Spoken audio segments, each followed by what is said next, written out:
একটা গুজব বললে ভুল হবে, বিভিন্ন রকম গুজব ভাই। প্রথম গুজব শুনলাম এই যে ডক্টর ইউনূস এসে বসছে, এ আর জীবনে ইলেকশন দিবে না। এ 5 বছরের জন্য বসছে, 10 বছরের জন্য বসছে, 50 বছরের জন্য বসছে। ইভেন কি একবার ঈদে আপনার মনে আছে বাইতুল মুকাররমে সবাই বলে স্যার আপনি থাকেন, স্যার আপনি থাকেন। স্যার কি বলছিল?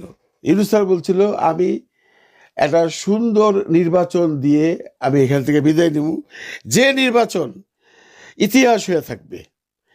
তারপরে গুজব শুরু হলো এই জুনে নির্বাচন, তারপরে এই প্রবলেম, তারপরে ওই প্রবলেম, এই আন্দোলন শুরু হয়, এই আন্দোলন বন্ধ হয়ে যায়, ইউনূস স্যার লন্ডনে যে প্রমিস করলো ফেব্রুয়ারিতে ইলেকশন দিবে, তারপরেও গুজব।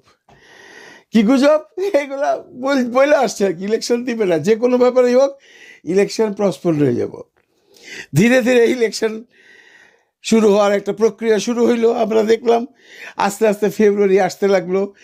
ফেব্রুয়ারি আসার আগে মানে ফেব্রুয়ারির 11 তারিখ পর্যন্ত, মানে গতকালকে পর্যন্ত গুজব ইলেকশন প্রসপন্ড হয়ে যাবে, ইলেকশন এটা হবে না। অনেকে তো এমনও কথা বলছে যে বিগত একটা নির্বাচনে তফসিল ঘটনার পরেও নির্বাচন হয় নাই, এইটাও হবে না। এই যে গুজব, এই যে গুজব, এই যে গুজব, মানে এত গুজবের কারখানা আমার বলে পৃথিবীর কোনো দেশে নাই। যাক, সেই সমস্ত গুজবকে পাশ কাটাইয়া professor doctor Mohammad Yunus, general Wakaruzzaman এবং প্রধান নির্বাচন কমিশনার নাসির উদ্দিন সাহেব যে নির্বাচন উপহার দিচ্ছেন, এর জন্য পুরো জাতি তাদের কাছে কৃতজ্ঞ থাকবে। আমার সাথে আপনারা একমত হোক আর না হন, যে নির্বাচনটা হয়েছে এটা বাংলাদেশে বিগত বেশ কিছু বছরেও হয় নাই। এক তত্ত্বাবধায়ক সরকারের সময়, সেই যে 2008-এর নির্বাচন যদি বাদ দেন, যেটা সামরিক শাসনের মধ্যে থেকে তত্ত্বাবধায়ক সরকার যেটা করছিল ফখরুদ্দিন মঈনুদ্দিনরা, সেখানেও তো পরে আমরা শুনছি যে একটা পাতানো নির্বাচন ছিল। যাক, ওইটা প্রসঙ্গ না, প্রসঙ্গ না আমাদের আজকের নির্বাচন কেমন হইল।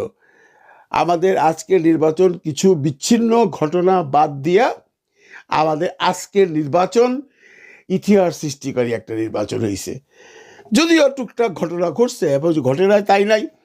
এবং দেখেন গুজব এমন করে আবার রটাইছিল গত রাতে, যখন ওই যে আপনার ঠাকুর গায়ে টাকা নিয়ে জামাতের আমির ধরা পড়লো, ওদিকে এডি সাহেব ধরা পড়লো, এইখানে ওইটা হইতেছে, এই তখনই আবার একটা গুজব উঠলো, এই যে শুরু হইল নির্বাচন হবে না।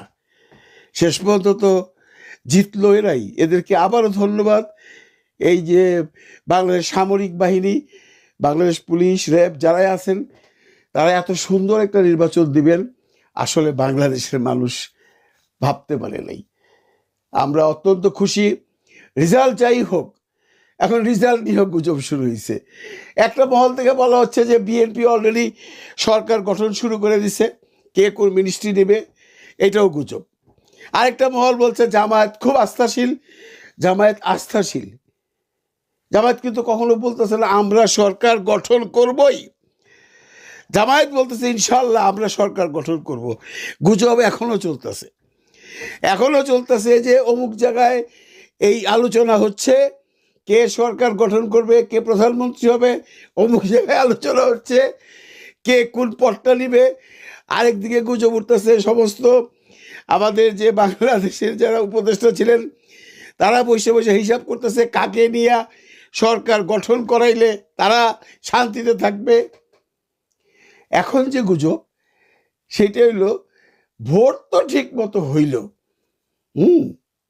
এখন তো গণনার মধ্যে যদি কোনো রকম কিছু হয়, গণনার মধ্যে যদি মেটিকুলাস ডিজাইন হয়, গণনার মধ্যে যদি কোনো রকম প্যাচ পাকড় হয়, সরকার একটা দলকে মানে উঠাইবার জন্য, মানে সরকার একটা দলকে সরকার হিসেবে প্রতিষ্ঠিত করবার জন্য কাজ করতেছে, বা এইটাও গুজব।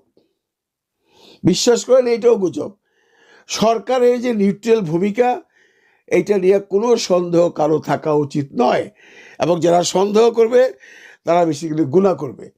আমরা যে সমস্ত ঘটনা দেখছি, বিচ্ছিন্ন ঘটনা, ছোট ছোট, যেমন নাসির উদ্দিন পাটোয়ারিকে আপনার মতিঝিলে অপমান করা হয়েছে, ভাই এরকম ঘটনা তো ঘটবেই। নাসিরউদ্দিন পাটোয়ারিকে কে বলছিল ওই জায়গায় যাইতে? জানে তো ওইখানে সমস্ত আব্বাস সাহেবের লোকজন, ওটা তার এলাকা। তবু সে গেছে। যাক, আমাদের সম্মানীয় সেনাবাহিনী তাকে অত্যন্ত সুষ্ঠুভাবে ওখান থেকে ফেরত দিয়ে আসছে। এরকম ঘটনা আরও ঘটছে, যেগুলো আপনারা বিভিন্ন কার্ডে দেখবেন। ফটো কার্ড দেখে বিশ্বাস করবেন না, নিউজ দেখেও বিশ্বাস করবেন না, কারণ নিউজ একটা দলের পুরা পক্ষপাতিত্ব করতেছে। আপনারা যদি বাংলাদেশের যতগুলো টেলিভিশন চ্যানেল আছেন ওগুলাকে যদি অবজার্ভ করেন, দেখবেন এরা সব বিএনপির ফরে কথা বলতেছে। এর বড় এক্সাম্পল যে ঠাকুরগাঁয়ের আমিরের টাকা নিয়ে যে গ্যাঞ্জামটা হইলো, এটা যেভাবে ফলাও হয়েছে, এডিটটা কিন্তু ফলাও হয় নাই। এরকম হাজার এক্সাম্পল আছে। নিউজ দেখে বিশ্বাস করেন না, ফটোকার্ড দেখেও বিশ্বাস করেন না। ফটোকার্ডে অনেক ভুয়া গুজব রটতেছে। টুকটাক ঘটনা যে হয় নাই তা না, দুই এক জায়গায় সিলচাপড় মারার চেষ্টা করছে। এখন এগুলো সত্য না মিথ্যা আমরা জানি না। যদি এরকম কোনো ঘটনা হয়ে থাকে তাহলে নির্বাচন কমিশনের স্পষ্টত কথা, এরকম ঘটনা প্রমাণিত হলে সেই জায়গায় ইলেকশন প্রস্পন করে দেওয়া হবে। কাজে এরা স্বচ্ছ ছিল। এখন ভিতরের যে গুজব উঠতেছে, এখন যে বড় গুজব যে সরকার এখন বসছে এই রাত্রে 9টার সময় বাংলাদেশি টাইম 12 তারিখে সরকার হিসাব করবে কাকে সরকারে বসাবে। মানে গুজবটা এরকম, ইউনূস স্যার এখন বসবেন, বৈশা তারেককে প্রধানমন্ত্রী বানাবে নাকি শফিক সাহেবকে প্রধানমন্ত্রী বানাবে, এটা তার হাতে। সে আর নির্বাচন কমিশন মিলা যা বলবে। তার মানে গুজবটা এমন যে পাবলিক যে ভোট দিল এটার কোনো খবর নেই। ভোট, হ্যাঁ, এই ভোট নিয়ে এত কিছু হয়েছে। এখন এগুলো শেষ করেন না ভাই, যে পাস করছে সেই পাস করুক, সেই সরকার গঠন করুক। বাংলাদেশের মানুষ আর অশান্তি চায় না। এবং আমরা যেটা দেখলাম, এই যে এত বিশাল সংখ্যক মানুষ ভোট দিয়েছে, এখন গুজব উঠতেছে যে এই যে যারা ভোট দিছে এরা কোন দলের, এরা কি বিএনপির লোক? তাহলে তো বিএনপি সরকার গঠন করে ফেলাইছে। আবার কেউ বলতেছে এই যে এতগুলো মানুষ ভোট দিল এরা কি সব জামাতের? তাহলে জামাতি সরকার গঠন করছে। বাইরে আর বেশিক্ষণ নাই তো, আজকে রাতটা যাওয়ার পর কালকে সকালের মধ্যেই বা দুপুরের মধ্যে আপনারা কনফার্ম হয়ে যাবেন। এবং সবচেয়ে আশার ব্যাপার হলো দুই দলই, বিএনপি এবং জামাত, স্পষ্টত ভাষায় বলে দিছে যে রেজাল্ট যাই হোক আমরা মেনে নেব, আমরা মেনে নিব, এই নির্বাচন সুষ্ঠু হয়েছে। এমন কোনো কর্নার নেই যেখান থেকে বলছে নির্বাচন সুষ্ঠু হয় নাই। হ্যাঁ, কিছু বলতেছে যারা এই নির্বাচন চায় নাই, একটা গ্রুপ আপনারা আছেন জানেন, এরা বলতেছে নির্বাচন সুষ্ঠু হয় নাই, এরা বলতেছে নির্বাচনের লোকজনই আসে নাই, এরা বলতেছে পার্সেন্টেজ ছিল 30 থেকে 40%। অথচ নির্বাচন কমিশন বলতেছে আমাদের হিসাব অনুযায়ী দুপুর 2টা পর্যন্ত 65% লোক ভোট দিছে। এখন আপনারা কোনটা গুজব কোনটা